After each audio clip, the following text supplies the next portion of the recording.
Before I begin, if you would, please do me the honor of raising your glass.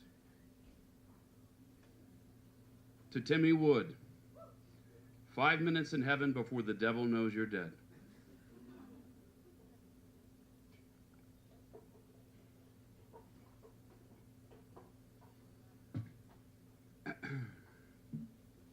It's totally chill, bro.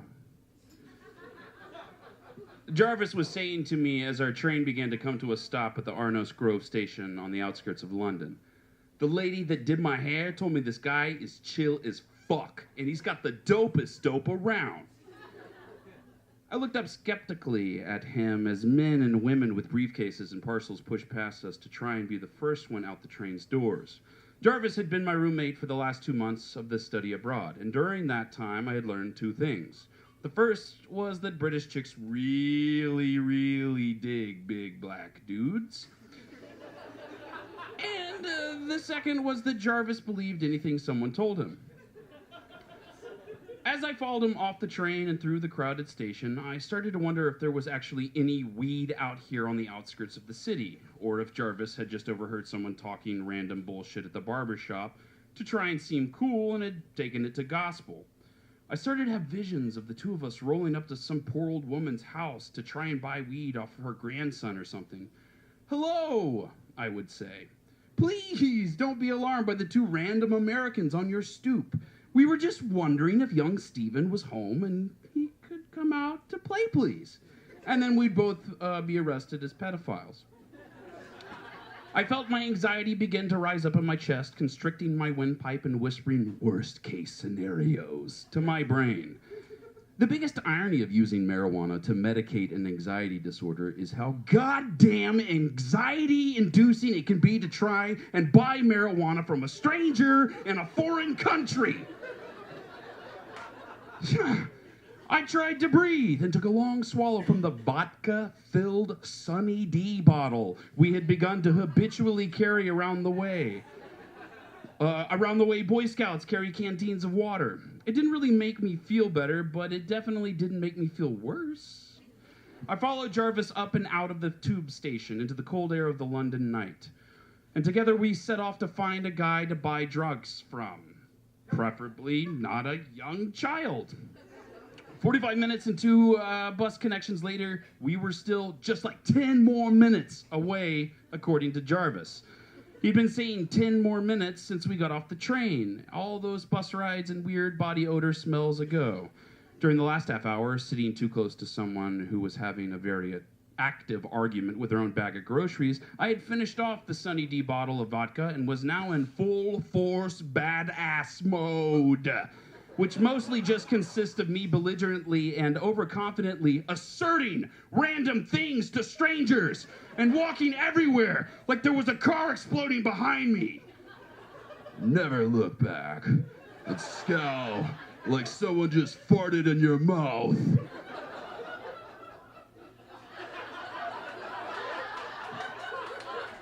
The longer we walked, the fewer people we met on the street. Dilapidated buildings with newspaper and foil covering the windows lined these sidewalks. At one point, Jarvis pointed to a boarded-up, abandoned electronics store with 2 plastic lawn chairs out front. "That's the shop where I got my hair did."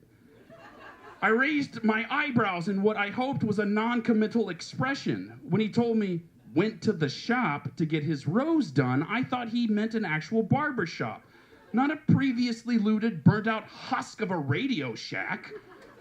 I had always been skeptical of this whole ordeal. This new revelation did not serve to bolster my confidence in the slightest. Jarvis, however, could not have been happier. "They're real good. You want to get a trim?" He smiled down at me. "I can get you in. They know me there. They'll give you a dope fade." "Oh, yeah? They know you there? At the plastic lawn chairs on the corner outside the Radio Shack? Real exclusive place, is it? You're gonna put my name on a list so I don't have to wait in line?"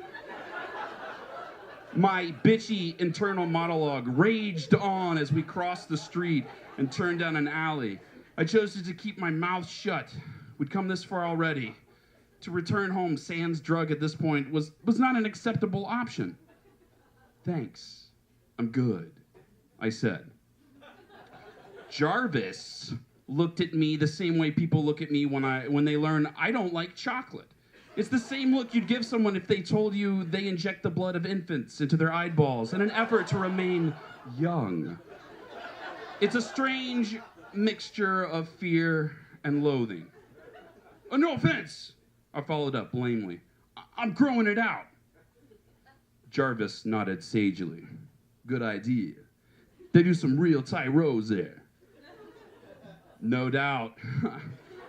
I said, this was usually my go-to answer when I didn't know what else to say. As we talked, we rounded a bend in the alley and came face to face with two large men and a dog standing around a burning trash can. The light from the fire flickered and danced on their tattooed faces, and their dog strained at his leash to try and get closer to us. "What you want, bitch?" the larger one asked us. British thugs are weird. It's like listening to characters from Downton Abbey recite lines from Goodfellas.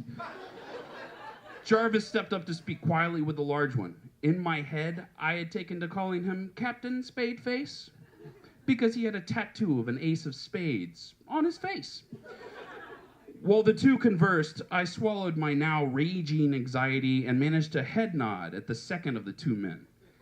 In my head, I called him Toby. He looked like a Toby. Toby did not nod back, which I thought was rude. I mean, we're here to buy drugs. I mean, you're here as the gatekeeper to the place where we can buy drugs. I feel like this is a close enough to a symbiotic relationship for you to acknowledge me, Toby, you fuckhead. My inner monologue was drunk again. I thought about making it my outer monologue. Then I saw that Toby had 3 teardrop tattoos, and I thought better of it. Instead, I turned my attention to the growling dog that Toby had on a leash. I gave the dog the same head nod I had patented on Toby minutes before. The dog tried to bite my groin. I decided he and Toby were perfect for each other.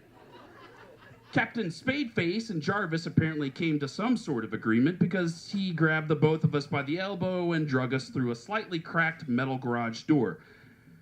I'm not sure what became of Toby, but I like to think that he's on a beach somewhere with his dick-biting dog, neither of them returning head nods or friendly waves. As my eyes adjusted to the sudden dimness of the interior, I began to see familiar outlines. Cars, toolboxes, workbenches, cables, and machinery arranged in careful rows. Captain Spadeface drug us through the garage towards one of the bays in the back where a shitty Volkswagen sat barely lifted. Nice place, Jarvis said. He didn't seem at all worried about the fact that we had just been physically cajoled into a dark, deserted auto garage by someone whose current employment opportunities did not prevent him from having a playing card tattooed on his face. Thanks, said Captain Spadeface. It was my aunt's, but she got sick, so now it's my cousin runs it. I was slightly taken aback. Somewhere between the trash can fire and the shitty Volkswagen, Jarvis and Captain Spadeface had become good enough friends to start talking about their families. I mean, maybe we were going to die after all. So Captain Spadeface pressed a button, the shitty Volkswagen lifted into the air. Below the chassis, where the technician would usually stand to reach the undercarriage, was a flight of concrete steps descending into darkness. The brief thought that we weren't about to be murdered instantly vanished from my mind, replaced by thoughts of black market organ harvesting. I drink a lot, I wanted to tell someone. Like a lot, too much. I don't have a liver or kidneys. Instead, I followed Jarvis down into the dark of the tunnel below the bay. Even as my head disappeared below the ground, I heard the sound of Captain Spadeface lowering the VW to close off the entrance. This was not what I signed on for. I just wanted some fucking weed, goddammit! Jarvis and I made our way down the dimly lit tunnel, feeling along the wall for the darker bits where the light from glow sticks pressed into the dirt could not reach.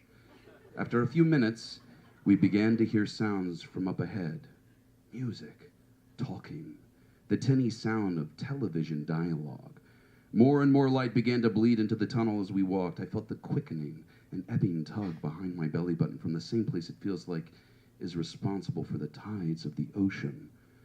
I thought about offering to stand guard here to ensure a clean getaway should something go wrong. I thought about rubbing mud from the floor on my face to seem more warlike. I thought about how different my night would have been if I had just gotten the family meal deal from Pizza Hut and eaten alone in my room while watching episodes of Doctor Who like I had planned. I thought about a lot of things. And then I thought about the fact that even if I should try and turn my back now, there was an extremely heavy vehicle blocking the other end of this tunnel.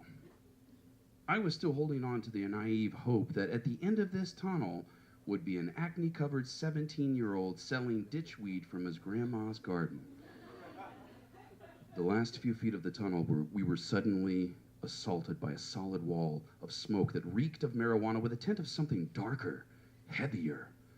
That second smell hung in my nostrils and seemed to turn to tar in the back of my throat. The ferocity of it dragged me back into the present situation. We were almost there. Jarvis puts his hood up. I put my hood up. Jarvis puts my hood back down, shaking his head. And with that, we emerged into the light and into the most terrifying room I had ever stood in. The entire room was a cave, dug out beneath the foundation of some other building a block or two away from the garage. We had entered through the battery-powered camping torches, lining the room, casting an eerie glow over the entire scene. Directly before us was a goddamn IKEA living room set.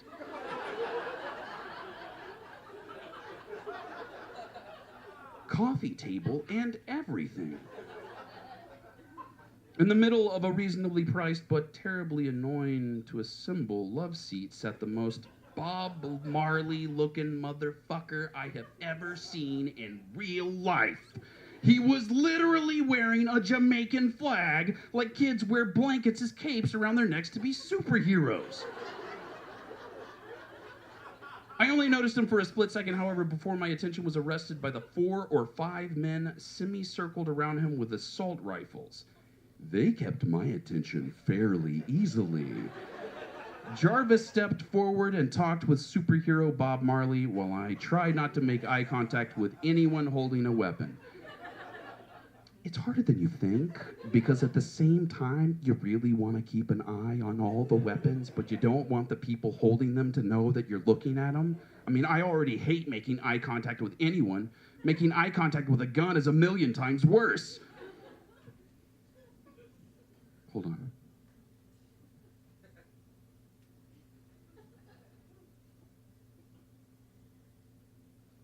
Where was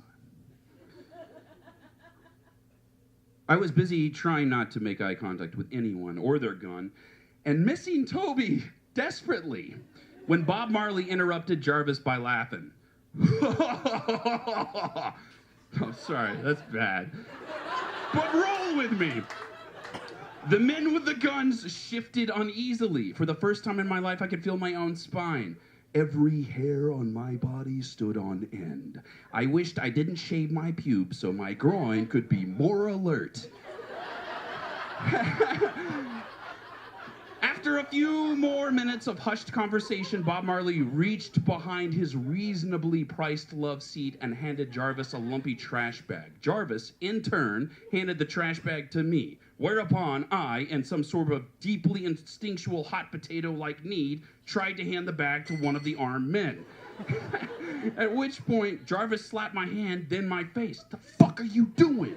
he asked. "I don't know," I said honestly. "I thought I was helping." "Those are drugs, white boy," Bob Marley called from the couch. "No refunds."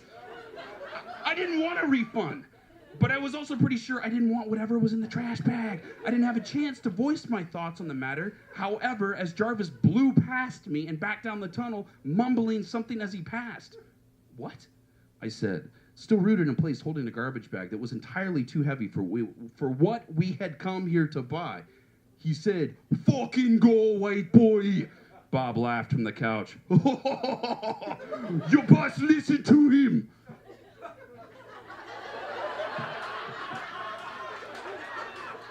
I'd be scared too. I slung the bag of weed over my shoulder, Santa Claus style, and hurried after Jarvis down the tunnel, the laughter of the British Bob Marley echoing after me. When we got to the